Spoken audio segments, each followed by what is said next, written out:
राधे राधे प्यारे भक्तों, जय श्री हरि, जय माँ लक्ष्मी। प्यारे भक्तों, आप सभी को हमारे यूट्यूब चैनल रोहिणी ज्ञान में हार्दिक स्वागत है। प्यारे भक्तों, आज आप रसपान करेंगे माघ मास महात्म्य की 8वीं अध्याय कथा। कल की अध्याय कथा में आपने यह सुना था, कुंडल और विकुंडल नाम के दो भाई थे। दोनों मृत्यु के पश्चात बड़े भाई अपने कर्म के मुताबिक नरक के दुख भोगे और छोटे भाई माघ मास स्नान के मुताबिक स्वर्गलोक में जाके सुख प्राप्त किए। तो उसने ये भी पूछे कि कृपा करके कौन से कर्म से मानुष यमलोक को प्राप्त नहीं होते हैं और कौन से कर्म करने के बाद यमलोक को प्राप्त होते हैं। तो आज इस 8वीं अध्याय कथा में सुनेंगे, तो ध्यानपूर्वक सुनिए और लास्ट में ये भी सुनेंगे दान पुण्य की कथा है। यमदूत कहने लगे कि तुमने बड़ी सुंदर बात पूछी है, यद्यपि मैं पराधीन हूँ, फिर भी तुम्हारे सनेवश अपनी बुद्धि के अनुसार बतलाता हूँ। जो प्राणी काया वचा और मनसा से कभी दूसरों को दुख नहीं देते, वो यमलोक में नहीं जाते। हिंसा करने वाले वेद अज्ञा तप और दान से भी उत्तम गति को नहीं पाते। अहिंसा सबसे बड़ा धर्म, पाप और दान। ऋषियों ने बताया है कि जो मानुष जल या पृथ्वी पर रहने वाले जीवों को अपने भोजन के लिए मारते हैं, वो काल सूत्र नामक नरक में पड़ते हैं और वहाँ पर अपना मांस खाते हैं और रक्तपान करते हैं तथा पिंडा की कीच में उनको कीड़े काटते हैं।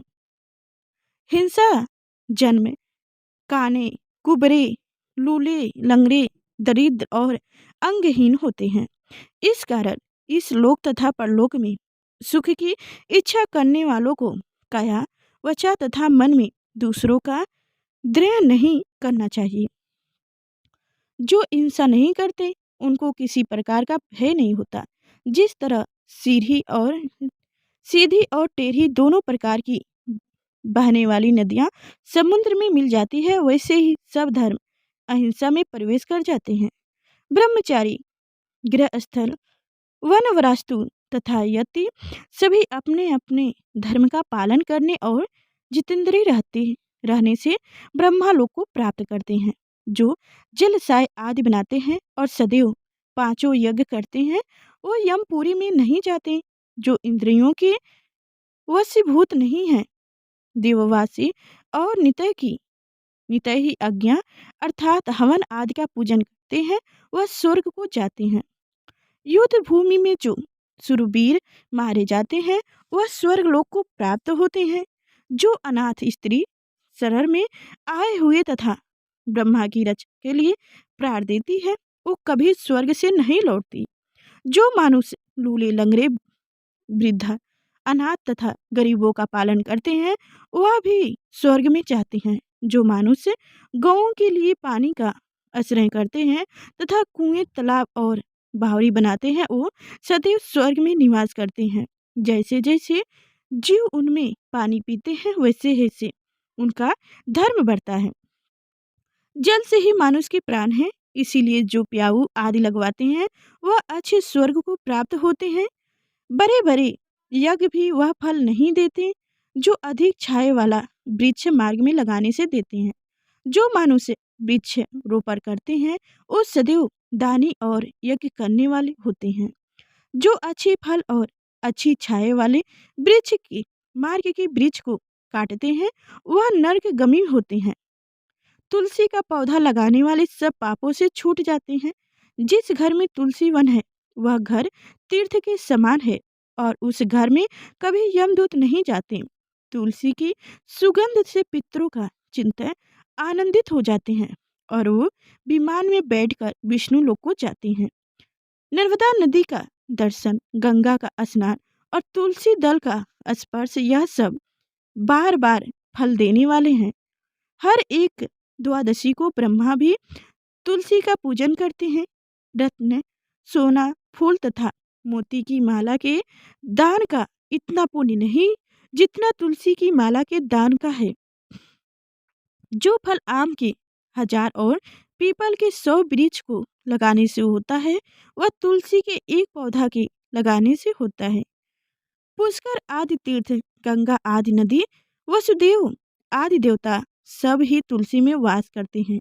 जो एक बार, 2 बार या 3 बार रेवा नदी से उत्पन्न शिव मूर्ति की पूजा करते हैं, अर्थात स्पर्श रत्न के पत्थर के पास से निकले हुए तीर्थ में, पर्वत या वन में रखी हुई शिव की मूर्ति की पूजा करते हैं और सदैव ओम नमः शिवाय मंत्र का जप करते हैं, यमलोक की कथा भी नहीं सुनते, प्रसंग, शत्रुता, अभिमान से शिव पूजा के समान पापों को नष्ट करने वाला तथा कीर्तन देने वाला 3 लोक में और कोई काम नहीं है, कोई कम नहीं है।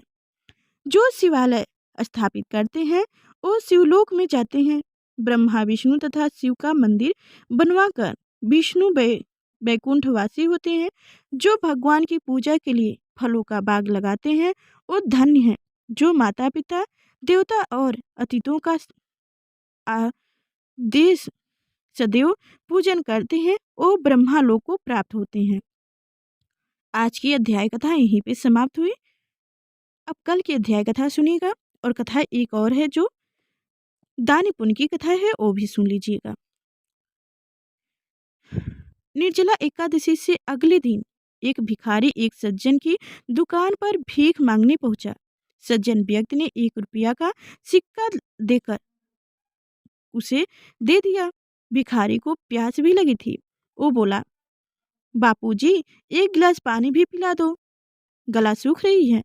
सज्जन व्यक्ति ने गुस्से में कहा, तुम्हारे बाप के नौकर हैं क्या हम? पहले पैसे अब पानी, थोड़ी देर में रोटी मांगोगे, चलो भागो यहाँ से।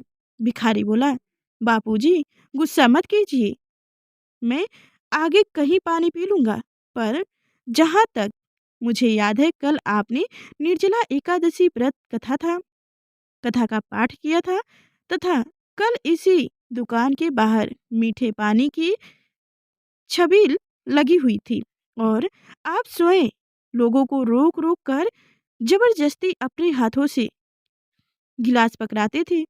मुझे भी कल आपके हाथों से 2 गिलास शरबत पीने को मिला था। मैंने तो यह सोचा था कि आप बड़े धर्मात्मा आदमी हैं, पर आज मेरा भर्म टूट गया।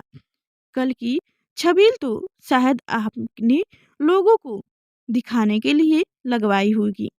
मुझे आज आपके कड़वे वचन बोलकर अपना कल का सारा पुण्य खो दिया। मुझे क्षमा करना अगर मैं कुछ ज्यादा बोल गया हूं तो।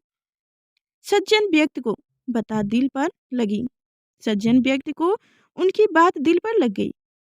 उनकी नाराजगी के सामने बीते दिन का प्रत्येक दृश्य घूम गया। उसे अपनी गलती का एहसास हो रहा था। वह स्वयं अपनी गद्दी से उठा और अपने हाथों से गिलास में पानी भरकर उस बाबा को देते हुए उनसे क्षमा प्रार्थना करने लगा। भिखारी बापूजी, मुझे आपसे कोई शिकायत नहीं, परंतु अगर मान्यता को अपने मन की गहराइयों में नहीं बसा सकती तो 1-2 दिन किए हुए पुण्य कार्य व्यर्थ ही है।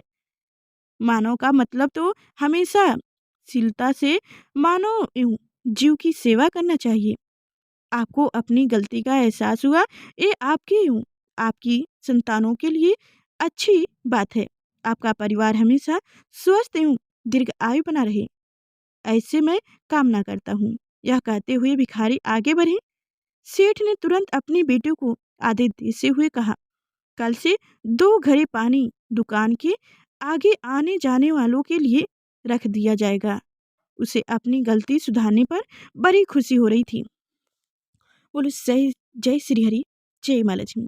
प्यारे भक्तों, आगे की अध्याय कथा सुनने के लिए लाइक और चैनल को सब्सक्राइब अवश्य करिएगा।